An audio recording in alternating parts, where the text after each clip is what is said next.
መሻሻል በልመናም አይሆንም። ፍቅር በልመና የትኛውም ዓለም ላይ ሰምሮ ያውቅ ተሳክቶም ማያውቅ። ፍቅር ከአንቺ ኦር ከሱ ተፈላልጎ ሲመጣ ነው ፍቅር የሚባለው። አብርሃም ሲፈልግ አንቺም ስትፈልጊ፣ አሁን ላይ አንቺ ፈልገሽ ሊሆን ይችላል፣ ግን አብርሃም ቶታሊ እየፈለገ አይደለም። ሶ ይሄ ፍቅር ልንለው አንችልም። ከአንዱ ግን የሚመጣ ፍቅር አይደለም። ቤተሰቦች እንዴት ናችሁ? ደህና ናችሁ ወይ? ምኞት አይከለከል ብሏል ያገሬ ሰው። ኧረ ምኞታችሁ ወደ ሄልሚላ ቤት አበባ ይዘውላት ሄዱ ማለት ነው። እኔ እኮ ብያቸዋለሁ፣ ይሄ ልጅ ነው ሄልሚላን የሚያፈቅራት ብያቸዋለሁ። እንግዲህ ይሄ ለሩታ መልእክት እያስተላለፉ ነው። አብርሃምን እኛ ብቻ ነን የምንናገረው እንጂ የፍቅር ጀማዎች ሌላ ሰው ሊናገረው አንፈልግም፣ ሌላ ሰው እንዲናገርብን አንፈልግም ይላሉ እነዚህ ፍርፋሪ ለቃሚዎች ማለት ነው። እናንተ ፍርፋሪያችሁ እንዳይጎልባችሁ አይደል እንዴ? ከዛም እዚህ የምትሯሯጡት። እሱ እኮ ሄዷል፣ እናቴ ዱባይ ተሳፍሯል። የት ነው የምታገኙት? አይ ዝኩሉማ እንኳለሽ እናንተ ዘፈኑን አወጣችሁት ማለት ነው። እኔ እናንተ እንትን እውነት ሆኖ አንድ ቀን አይቼው አላውቅም። በቀደም ስታወሩ ነበረ።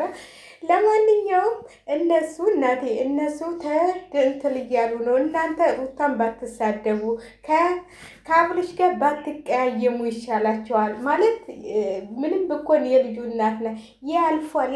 ከእንግዲህ ራስሽን እንትን በይ። አሁን የፍቅር ጀማዎች እኛ ሁነና ምናምን። ኧረ ተው እናንተ አስበሳዎች፣ ፍልፋሪ ለቀሚዎች።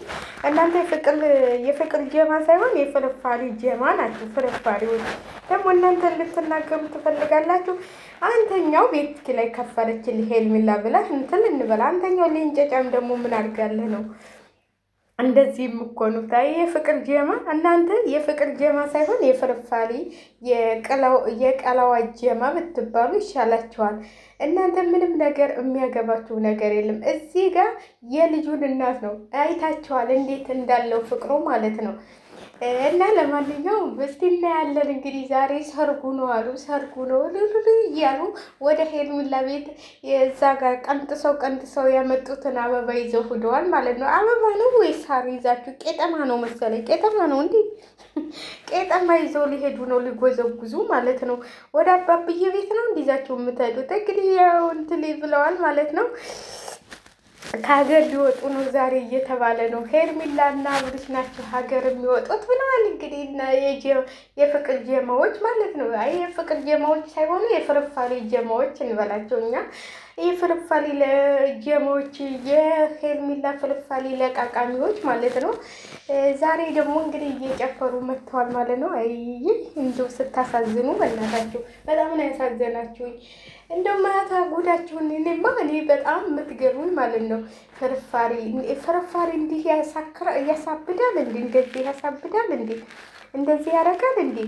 በእናታችሁ እንዲሁ እናንተ ደግሞ አፋችሁን አትክፈቱ። ከሩታ ላይ በእናንተ ስም የምትጠላ አይደለችም። እንደናንተ ልቅምቃሚ አይደለችም። እሷ ሰርታ ነው እንጂ ወይም ልቅምቃሚ ለቅማ አይደለም እዚህ ደረጃ የደረሰችው። አንተ አሁን እንደዚህ ብለህ ሩታ መናገር ነበረብህ።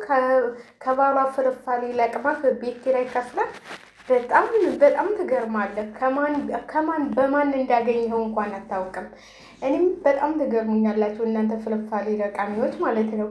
ስለዚህ ፍርፋሪያችሁን ዝም ብላችሁ ብለቅሙ ይሻላል እንጂ ሩታን ልትናገሩ ልትሳደቡ አትችሉም ማለት ነው። ለምን እናንተ ፍርፋሪ ለቃሚዎች እንጂ የሩታን ከሩቧም ወይ ከምኗም አደርሱም ማለት ነው። እኔ በጣም የምትገርሙኝ ፍርፋሪ እንዴት ነው? ፍርፋሪው ተመቻችሁ? እንዲህ ሰሞኑን ቀንሶባችኋል መሰለኝ። ስለቀነሰባችሁ መሰለኝ እንደዚህ ተቀጠል ብግን ያላችሁትና ለማንኛውም ፍርፋሪያችሁን ዝም ብላችሁ ልቀሙ። እናንተ የማያገባችሁ እየገባችሁ ሩታን አትሳደቡ ማለት ነው።